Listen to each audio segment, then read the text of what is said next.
Good morning Delhi. सुबह सवेरे की खबरों में स्वागत है आपका। मैं हूं आपके साथ पूजा खन्ना और मैं हूं नीतू गौरकिला। चलिए नजर डालते हैं उन खबरों पर जिन पर आज पूरे दिन हमारी नजर रहने वाली है। 5 राज्यों के विधानसभा चुनावों के लिए जो वोटिंग है वो हो चुकी है और जो नतीजे हैं वो 3 दिसंबर को आएंगे, लेकिन मिजोरम में 3 दिसंबर को काउंटिंग नहीं की जाएगी। और ये काउंटिंग ना करने का कारण ये है कि यहाँ पर ज़्यादातर जो संख्या है लोगों की वो ईसाइयों की है। तो ऐसे में रविवार का दिन चर्च में वो लोग पूजा अर्चना करते हैं और उनका ये कहना है, मिजो संगठन का ये कहना है कि अगर रविवार को काउंटिंग होती है तो उनकी जो धार्मिक भावनाएं हैं वो कहीं ना कहीं आहत होंगी। तो ऐसे में उन्होंने चुनाव आयोग से ये मांग की थी कि 3 दिसंबर की जो काउंटिंग है उसको कैंसिल करके 4 दिसंबर किया जाए। तो यानी कि अब 4 दिसंबर को यहाँ पर काउंटिंग होगी। आपको ये भी बता दें कि मिजोरम की जो पूरी आबादी है वो 11 लाख के आसपास है और जिसमें से 9.56 जो जनता है वो ईसाइयों की है। तो ऐसे में अंदाज़ा लगाया जा सकता है कि इतनी बड़ी तादाद में ईसाई यहाँ पर रहते हैं और रविवार को अगर काउंटिंग होती है तो उनकी भावनाएं कहीं ना कहीं आहत होती हैं। तो इसीलिए ये बड़ा फैसला लिया गया है। और चलिए अब नजर डालते हैं दिल्ली की सबसे अहम खबर जो कल रही थी उस पर। मैं भी केजरीवाल, इस अभियान की शुरुआत आम आदमी पार्टी ने कर ली है। कल दिल्ली के लक्ष्मी नगर के गणेश नगर, पांडव नगर में इस अभियान की शुरुआत की गई, जहां पर जो दिल्ली के पर्यावरण मंत्री है गोपाल राय आम आदमी पार्टी के तमाम कार्यकर्ताओं के साथ पहुंचे हुए थे। वहां पर उन्होंने जनसंवाद किया, लोगों से बातचीत की और सवाल पूछा। सवाल ये था कि अगर जो तथाकथित शराब घोटाला है उसको लेकर सीएम केजरीवाल को गिरफ्तार किया जाता है तो क्या उनको इस्तीफा दे देना चाहिए या फिर उनको जेल से सरकार चलानी चाहिए। इसी को लेकर एक सिग्नेचर अभियान भी चलाया गया, जिस बुकलेट में साइन लोगों से करवाए गए, सवालों के जवाब उनसे लिए गए और उनसे जुड़ने की कोशिश की गई। बढ़ते आगे, उत्तरकाशी के जो सिलक्यारा टनल है वहां पर जो मजदूर फंसे थे उनको बाहर तो निकाला गया है, लेकिन इन मजदूरों को बाहर निकालने के लिए जिन हीरोज ने काम किया उनकी चर्चा सब जगह हो रही है। बात कर रहे हैं रेड माइनर्स की। रेड माइनर्स जो वहां पर पहुंचे और उन्होंने अपना योगदान दिया उन 41 मजदूरों को बाहर निकालने में, और जब वो बाहर निकले तो उसके बाद जो सभी मजदूर हैं वो अपने अपने राज्यों की ओर बढ़ चुके हैं। लेकिन इस बीच रेड माइनर्स की बहुत चर्चा हो रही है। दिल्ली के मुख्यमंत्री अरविंद केजरीवाल ने इन रेड माइनर्स से मुलाकात की और उसके साथ ही साथ उन्होंने जाना कि वहां पर किस तरीके से उन्होंने इस अभियान को सफल बनाया। और शिक्षा मंत्री भी यहाँ पर मौजूद रही उनके साथ में।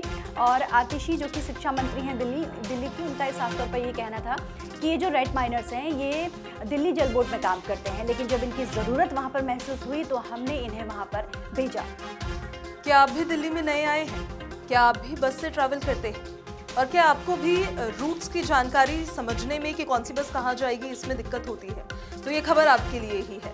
दरअसल दिल्ली सरकार की तरफ से अब हर एक बस स्टॉप पे, जो लगभग 2000 से ज़्यादा बस स्टॉप दिल्ली में हैं, उन पर रूट मैप लगाया जाएगा, जिसमें कौन से नंबर की बस कहां पर जाने वाली है, कौन सा वो रूट तय करने वाली है, उसकी सभी जानकारी रहेगी। ऐसे में वो लोग जिनको बस नंबर से ये समझने में दिक्कत होती है कि ये बस कौन से रूट पर जाने वाली है, उनके लिए काफ़ी ज़्यादा लाभदायक होने वाला है। फिलहाल अभी 200 बस स्टॉप्स पर इस तरह के रूट मैप्स लगा दिए गए हैं और लगभग 2000 से ज़्यादा ऐसे बस स्टॉप्स और है जहाँ पर लगाने बाकी है। एक इसमें खास बात और है कि उस रूट मैप पे आप ये भी जान पाएंगे कि ये बस जिस रूट पर जा रही है उस पर मेट्रो स्टेशंस कौन-कौन से पड़ रहे हैं।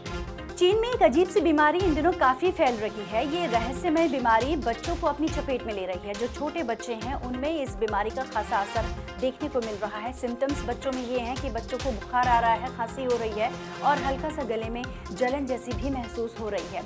चाइना में जो ये बीमारी है ये बड़ी तेजी से फैल रही है और इसी को लेकर भारत में भी अलर्ट हो सकता है, क्योंकि WHO लगातार इस पर अपनी नज़र बनाए हुए है।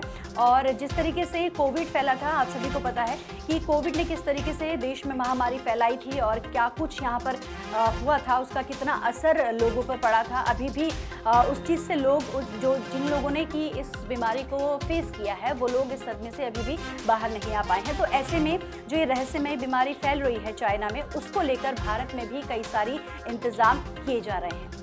क्या आपका बच्चा भी अब बड़ा हो गया है और स्कूल जाने लायक हो गया है? आप भी उसके लिए अब स्कूलों की जांच कर रहे हैं कि किस स्कूल में उसका एडमिशन करवाना है। तो राजधानी के जो प्राइवेट स्कूल्स है उसमें पेरेंट्स अब आवेदन कर सकते हैं, सिर्फ 1-2 नहीं बल्कि 15 स्कूल्स में। ये लगातार जानकारी दी जा रही है कि अगर आप 15 स्कूल्स में इस तरीके से आवेदन करते हैं तो संभावना ज़्यादा बढ़ जाती है आपके बच्चों को एडमिशन मिलने की। लेकिन इसके लिए स्कूल की तरफ से ये कहा गया है कि जो अब पैमाना स्कूल्स की तरफ से सेट किया गया है, जो हर स्कूल का अलग अलग हो सकता है, उसको आप ज़रूर एक बारी देख लें। जो तीसरी लिस्ट आती है स्कूल की, उस पर भी आप ज़रा नज़र डाल लें और शिक्षा निदेशालय की तरफ से जो परिपत्र जारी किया गया है उस पर भी आप एक बार नज़र डाल लें। साथ ही ये भी कहा गया है कि ऐसे में संभावनाएं बढ़ जाएंगी कि आपका बच्चा आपके मन पसंदीदा स्कूल में एडमिशन ले सके। तो ये थी वो खबरें जिन पर हमारी नजर रहेगी और लगातार हम आपको अपडेट इस पर देते रहेंगे। ऐसी खबरों से जुड़े रहने के लिए आप देखते रहिए नवोदया टाइम्स।